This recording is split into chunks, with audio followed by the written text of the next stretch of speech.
គោលគំនិតដំណើរការរៀបចំផែនការរៀបចំផែនការសម្រាប់សេវាប្រកបដោយនិរន្តរភាពគឺជាជំហានមួយក្នុងចំណោមវដ្តធម្មតានៃកម្មវិធី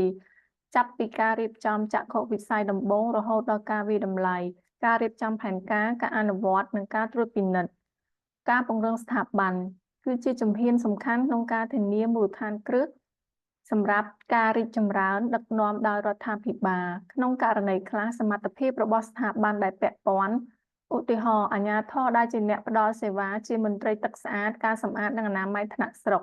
ចាំបាច់ត្រូវការពង្រឹងដើម្បីអាចដឹកនាំដំណើរការបានហើយត្រូវរួមបញ្ចូលភាគីពាក់ព័ន្ធទាំងអស់ឲ្យចូលរួមក្នុងជំហានបន្ទាប់រួមមានការវិតម្លៃការរៀបចំផែនការអនុវត្តនិងការត្រួតពិនិត្យការវិតម្លៃ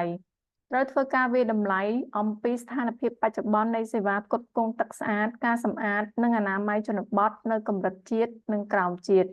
ការវិតម្លៃត្រូវពិនិត្យអំពីសេវាហេដ្ឋារចនាសម្ព័ន្ធដែលមានស្រាប់និងអ្វីដែលជាតម្រូវការបន្ថែមតម្រូវការហិរញ្ញវត្ថុនិងចន្លោះប្រហោង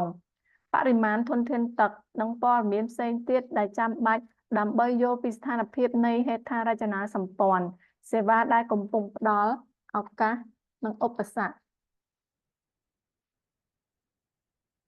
ការរៀបចំផែនការវាយតម្លៃសេវាផ្គត់ផ្គង់ទឹកស្អាតការសម្អាតនិងអនាម័យជនបទដែលលម្អិតជាភស្តុតាងគោលសម្រាប់ការរៀបចំផែនការនិងជាមូលដ្ឋានសម្រាប់ការត្រួតពិនិត្យបន្តទាំងអស់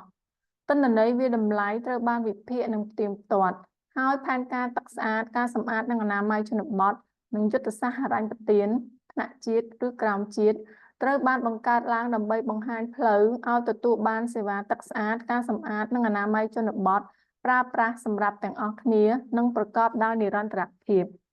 ការអនុវត្តដំណាក់ការអនុវត្តជាដំណើរដែលជាកិច្ចខិតខំប្រឹងប្រែងសហការរួមគ្នា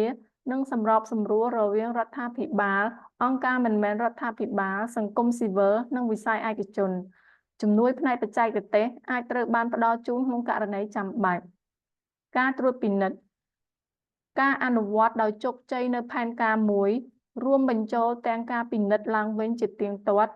ការបង្កើនសមត្ថភាពនិងការប្រើប្រាស់យន្តការសម្រាប់ការត្រួតពិនិត្យនិងគណនេយ្យភាព